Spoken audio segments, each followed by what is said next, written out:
Not just the nickname of my super hairy Uncle Dave, the Wolfman is in fact one of cinema's most iconic monsters, representing the tragic duality of human nature and primal savagery.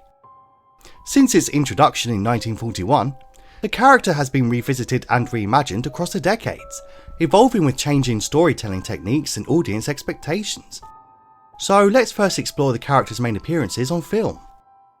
In the original 1941 Universal Pictures classic The Wolfman, Lon Chaney Jr. plays Larry Talbot, who returns to his ancestral home in Wales following his brother's death. After being bitten by a werewolf while trying to save a woman, he begins transforming into said monster under the light of a full moon. The story then follows his struggle to come to terms with his cursed existence and his eventual tragic demise.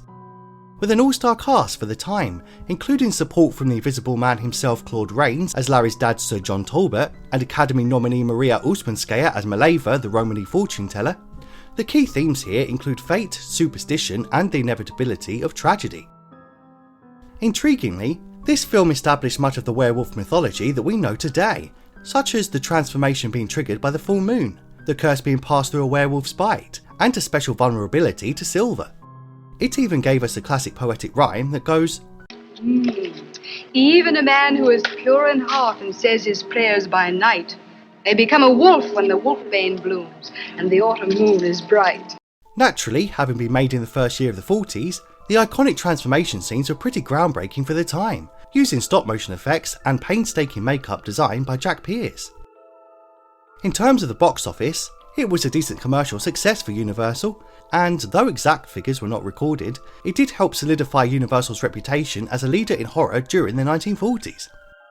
Widely praised for its tragic story and Lon Chaney Jr.'s vulnerable performance exuding torment and sadness, it's now considered one of the greatest of the classic horror films, even whilst the main monster proceeds to bizarrely strangle his victims to death. You know, like wolves typically do. Especially in the 1940s, I guess, when you were forbidden to show gore and general disemboweling back in the day. But maybe that goes some way in emphasising the more horrific human element that may still reside in poor cursed Larry. Anyway, a second film soon followed called Frankenstein Meets the Wolfman. This sequel follows Larry Talbot after his apparent death in the original film. Here he is accidentally revived and seeks a way to end his immortal suffering. He soon journeys to find Dr. Frankenstein, but instead encounters the monster, as played here by Dracula star Bela Lugosi. Their confrontation forms the climax of the film, with neither really coming out on top, given they both get washed away by a pesky flood. In terms of lore and updates then, and whilst Larry's immortality in this instalment becomes a focal point with his inability to die until the curse is lifted or he is destroyed, this film introduced the aforementioned crossover concept, setting the stage for Universal's shared monster universe, and presumably setting the groundwork for the merging of beloved franchises that we know and love today, including the MCU's Avengers characters, the Kaiju Monsterverse, and also The Simpsons and Family Guy for some reason. Worst cameo ever.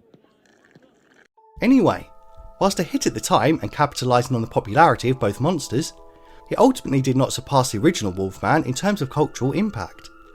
It was also received as entertaining, but less sophisticated than its predecessors, with some critics noting its disjointed plot. However, it seems to remain a nostalgic favourite amongst fans of Universal's monster crossovers.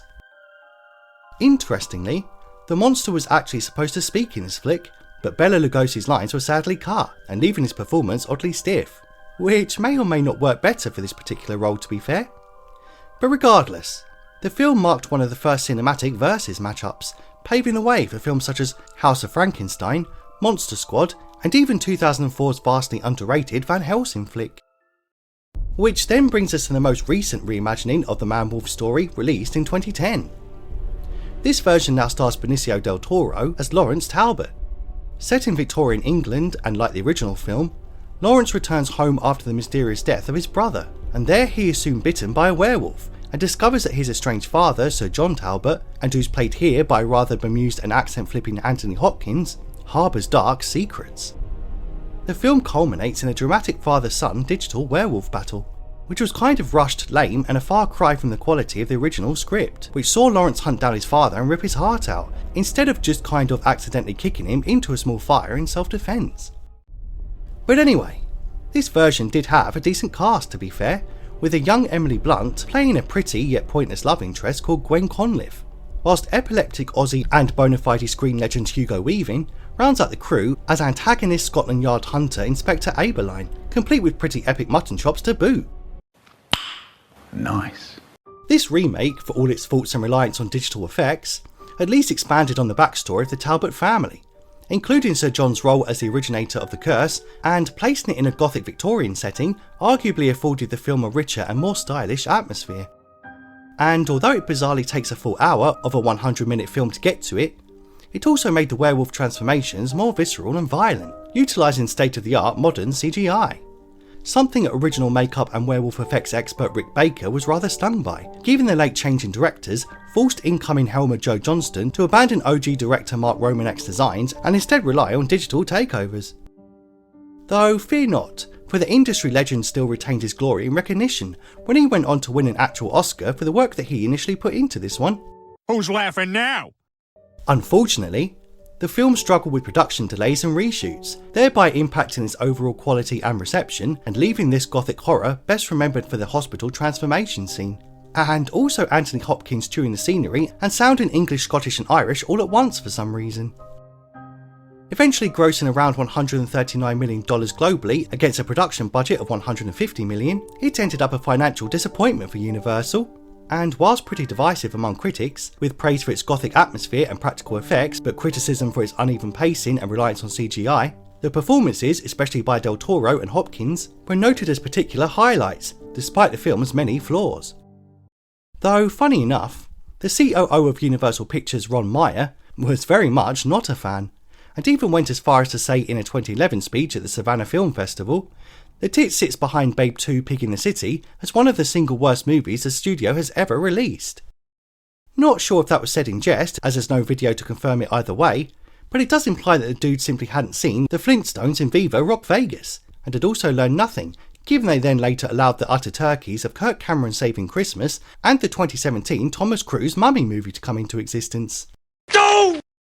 Anyway, in terms of cinema presence, the Wolfman made further appearances in flicks such as House of Frankenstein in 1944 and House of Dracula in 1945, as these sequels further explored Larry Talbot's attempts to rid himself of the curse and continuing his tragic arc.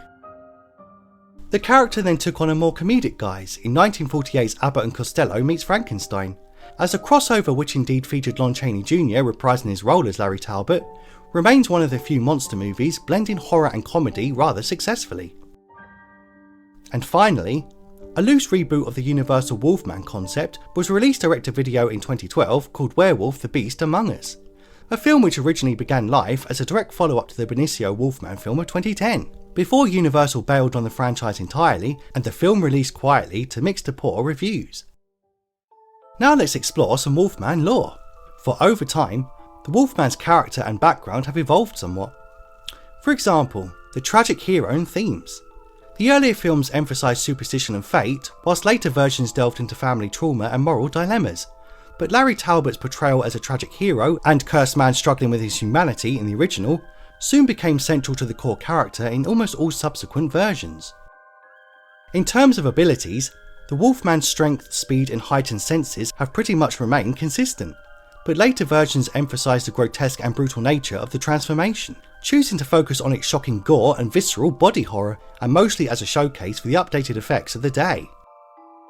And of course, the aversion to silver and vulnerability to silver bullets specifically remains a classic staple of werewolf lore. Furthermore, from Jack Pierce's practical makeup to CGI blends in the 2010 version, the depiction of werewolf transformations has reflected advancements in filmmaking in each adaptation, and it'll be interesting to see what new methods and tech will be employed with Lee Winnell's upcoming 2025 version this year, and more on that in a mo. Ultimately, the Wolfman is a potent symbol of the struggle between civilization and primal instinct, a theme that resonates across all its iterations. Larry Talbot's transformation embodies the uncontrollable aspects of human nature, reflecting guilt, shame, and the loss of autonomy. In the original 1941 film, the curse acts as a metaphor for the inevitability of fate, with Larry's tragic arc illustrating how even the pure of heart can fall prey to darker forces. Made during the tumultuous era of World War II, this version reflects the anxieties and uncertainties of its time. The story's themes of transformation and loss of control resonate with a world grappling with widespread destruction and the darker side of human nature unleashed in war. Larry Talbot's curse, an affliction he cannot escape, mirrors the pervasive fear of an uncontrollable fate, whether through conscription, loss, or the global upheaval of the conflict. The werewolf's duality, civilized man versus primal beast, could be seen as symbolic of the moral and ethical conflicts faced by individuals during wartime, where ordinary people were forced into brutal, survival-driven roles. Additionally, the film's dark, misty forests and isolated villages evoke a Europe overshadowed by the war, and thereby reinforcing a sense of dread and inevitability. Finally, the film's tragic ending, with Larry being killed by his own father, reflects the heartbreaking sacrifices and personal losses endured by families during the war, making the story not just a monster movie, but also an allegory for the human cost of conflict. As the series progresses, particularly in Frankenstein Meets the Wolfman and later sequels, Larry represents the eternal wanderer, a tortured soul seeking redemption but trapped by his cursed immortality. The gothic visuals in the 2010 remake enhance this theme, exploring family trauma and inherited guilt, with the werewolf curse symbolising deep-seated pain and passed down through generations. In all versions though, the Wolfman's duality, a man and beast, victim and predator, mirrors humanity's internal conflict, making the character both fearsome and profoundly relatable. Now, the upcoming 2025 Wolfman remake, directed by Saw and Insidious Supremo Lee Winnell, reportedly reimagines the classic 1941 Universal horror film for a contemporary audience. The narrative will centre on Blake, portrayed by Christopher Abbott, a San Francisco husband and father who inherits his secluded childhood home in rural Oregon following his father's mysterious disappearance. Seeking a respite from city life, Blake convinces his wife Charlotte and their young daughter Ginger to retreat to this remote farmhouse, where upon arrival, they are besieged by an unseen creature under the full moon, leading to Blake's harrowing transformation into the legendary werewolf. By this setup, this rendition pays homage to the original themes by exploring motifs of inherited curses and indeed the eternal battle between humanity and more monstrous instincts. Winnell's vision also aims to restore the horror elements of the Wolfman story, moving away from the more campy and teen drama depictions of werewolves of recent years, such as in the Twilight films and soap opera TV shows. The film is instead described as a self-contained piece, focusing on singular narrative over wider universe building, quite similar in that way to DC's first Joker flick, and less like another attempt at creating a whole dark universe again. Oh, thank God. But anyway, by delving into the psychological and physical metamorphoses of its protagonist, the film seems to seek to resonate with both longtime fans and newcomers alike, offering a fresh yet faithful perspective on the enduring werewolf legend.